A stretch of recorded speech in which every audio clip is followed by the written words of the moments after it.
아까 질문을 하다가 잠시 놓친 질문이 있는데요. 이제 국내를 다니면서 많은 또 우리 윗동네에서 오신 탈북민들을 많이 만나셨을 텐데, 보니까 다양하게 만나신 것 같더라고요. 예를 들어서 이제 중국으로 탈북을 하셔서 중국에서 또 나름대로 공안에게 쫓기면서 이렇게 어렵게 지내는 탈북민을 만나신 것 같고, 또 한국에 오셔서 여기서 나름대로 이제 힘겹게 또 정착하시려고 노력하시는 분들과 또 이제 만나신 것 같고, 또 한국을 또 벗어나서 또 이제 뭐 유럽이나 또 미국이나 외국에 나가셔서 계신 또 탈북민들 만나신 것 같고, 저는 되게 이렇게 많은 탈북민들을 또 뭐 중국에서 또 한국에서 또 제3국에서 만나셨기 때문에 좀 궁금해요. 이분들이 또 중국에서 만난 탈북자들이 인터뷰하실 때와 한국에서 만난 탈북자 인터뷰하실 때와 또 다른 지역에서 만난 탈북자들만 인터뷰했을 때 그분들이 또 어떤 마음으로 또 이렇게 임하시고 또 어떤 이야기를 풀어내시는지 아마 상황에 따라 조금 다르지 않을까라는 생각이 듭니다. 일반화하기는 좀 힘든 것 같고요. 케이스 바이 케이스라고 각자의 사연들이 다 다르고 각자의 이야기들이 다 다른데요. 되게 다양하기도 하고 사실 그분들하고 같이 얘기하더라도 공통점은 항상 고향에 대한 어떤 기억은 되게 긍정적이었던 것 같아요. 어떤 정치적인 이슈를 다 떠나서 그냥 고향에 대한 기억, 내가 태어나서 어떤 좋은 기억들이 어쨌든 있는 거고, 고향을 떠나서 사실 행복하기가 쉽지는 않아요. 어떤 곳에서 오든 제가 한국인이더라도 한국을 떠나서 타지에서 생활할 때도 고향에 있을 때보다 편할 수는 있겠지만 시간이 지나면 고향을 결국에는 그리워할 수밖에 없는, 시간이 지나면 지날수록 고향을 그리워할 수밖에 없는 것 같아요. 내가 태어난 곳이고 그곳에서 어린 시절을 보내왔고 그런 기억들은 어떤 방식으로는 다시 돌아오게 돼 있고, 그것이 그리운 기억이든 씁쓸한 기억이든 항상 돌아올 수밖에 없는 거죠. 그냥 그런 얘기들은 만나온 탈북하신 분들과 만나온 얘기 중에 항상 공통점이었던 것 같아요. 어떤 그리움이라고 해야 될까요? 고향에 대한 그리움. 예. 알겠습니다. 그리고 제가 또 이렇게 언론 보도를 보다 보니까 이 특별하게 이제 탈북민이나 청년을 대상으로 한 작품이 이제 처음이자 마지막도 아니고 총 3부작으로 기획되어 있다고 들었거든요. 그래서 뭐 뷰티풀 데이즈도 있고 파이터도 있고 또 하나 또 남아셨다고 하는데 그 어떤 흐름의 스토리를 좀 얘기해 주시겠어요? 사실 이제 제가 이 파이터랑 뷰티풀 데이즈를 이제 기획할 때 아버지의 비밀이라는 아직 이제 촬영을 하진 못했지만 세 번째 이야기가 있는데요.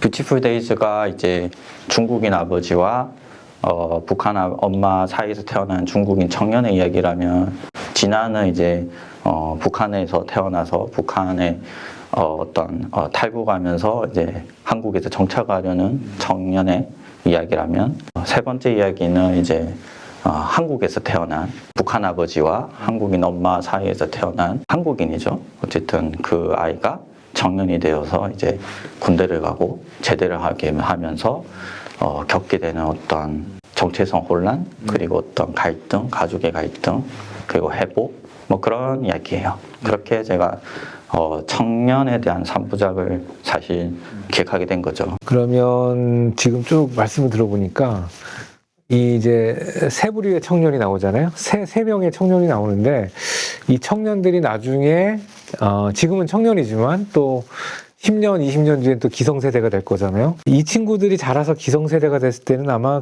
우리가 생각하는 코리안의 정의도 좀 바뀌지 않을까라는 생각이 좀 드네요. 일단 그럴 것 같고요. 우선 뭐 중요한 건 결국 사회적 영향력인 것 같아요.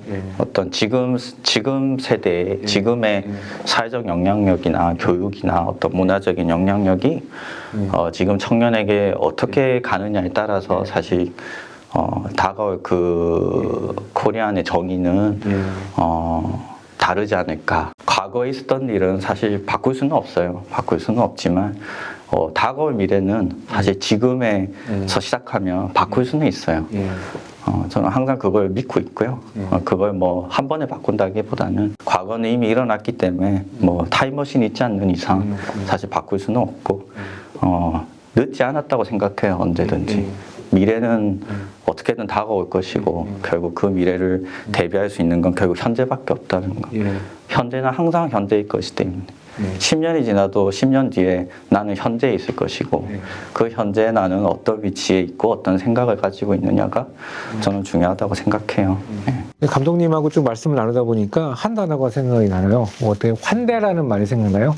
일종의 보면 낯선 이에 대한 포용이라고 할 수가 있거든요. 그러니까 감독님 이제 작품들을 쭉 보면 일단 우리 사회에서 필요한 가치가 이제 환대, 낯선 이에 대한 포용에 대한 그 가치를 계속적으로 감독님이 말씀하시는 것 같고 우리에게 이제 그것이 필요하다는 것들을 강조하시는 것 같아요.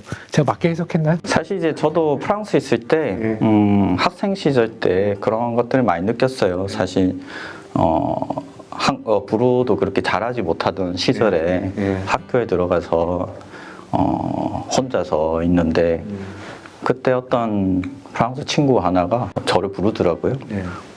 오라고 같이 우리 모여서 같이 얘기하자고. 사실 별거 아니었어요. 그냥 혼자 그냥 가만히 있는 떨어져 있던 저를 그냥 불러서 같이 얘기하자고. 그 한마디가 사실 저를 여기까지 오게 한 거죠. 그래서 사실 사소한 변화, 어떻게 보면 큰 변화라기보다는 결국 한 개인의 삶을 긍정적으로 변하게 할 수 있는 힘은 사실 그런 사소한 어떤 도움에서 시작한다고 생각해요. 저는. 그게 그 친구는 기억도 못 하겠지만 저에게는 평생 가는 기억인 거죠. 어떻게 보면. 그게 이제 파이터에서는 태수한테 나타난 거네요. 네. 예. 네. 그러면 이제 마지막 제가 이제 이렇게 1대1 중에서 마지막 좀 질문을 드릴게요. 그렇다면 저희가 오늘 이제 프로그램을 준비한 것이 앞으로 이제 통일 시대를 또 준비하고 이제 북한이나 탈북자 문제를 좀 더 이해하기 위해서 우리가 이 시간을 준비했거든요. 그렇다면 우리 감독님의 관점에서 지금 한국 사회, 그다음에 우리 개개인이 이 뭐 큰 것 말고 작은 것 하나에서 좀 이렇게 좀 실천을 해보자. 뭐 이러한 상황들 하나 있지 않을까요? 제 입장에서 어떻게 뭐 이렇게 해보자 할 정도는 아닌 것 같고요. 사실 중요한 건 편견을 허무는 게 제일 중요한 것 같아요. 사실 저도 많은 편견을 가졌던 한국인이었고 어릴 때는 20대 초반 때는 북한이든 뭐든 통일이든 다 관심이 없는 세대였고 사실 20대 때는 그냥 그저 나만 생각하고 놀고 싶고 공부가 싫고 그냥 어디 떠나고 싶고 막 그런 시간이잖아요, 사실. 여러모로 고민이 많은 시간이기도 하고 그런 세대였고 그러면서 이제 타국에서 저와 다른 배경을 가진 사람들과 어울리면서 다른 가치관을 가지고 다른 생각을 가진 사람들과 어울리다 보니까 많은 것들이 허물어지기도 했죠. 사실 그런 게 중요하다고 생각해요. 다양한 것을 받아들일 때 나라는 존재가 있다면 너라는 존재가 있다는 걸 받아들일 때 그게 중요하다고 생각해요. 상대를 존중한다는 얘기죠. 나의 기준으로 상대를 보는 게 아니라 상대의 기준으로 바라보았을 때 어쩌면 우리는 좀 더 지금보다는 좀 더 나은 세상이 오지 않을까 그런 생각을 항상 하고 있어요. 네. 예. 너무 이제 갖고 계신 생각들을 잘 말씀해 주신 것 같습니다. 끝으로 감독님 마지막으로 한 말씀 더 해주시겠어요? 네.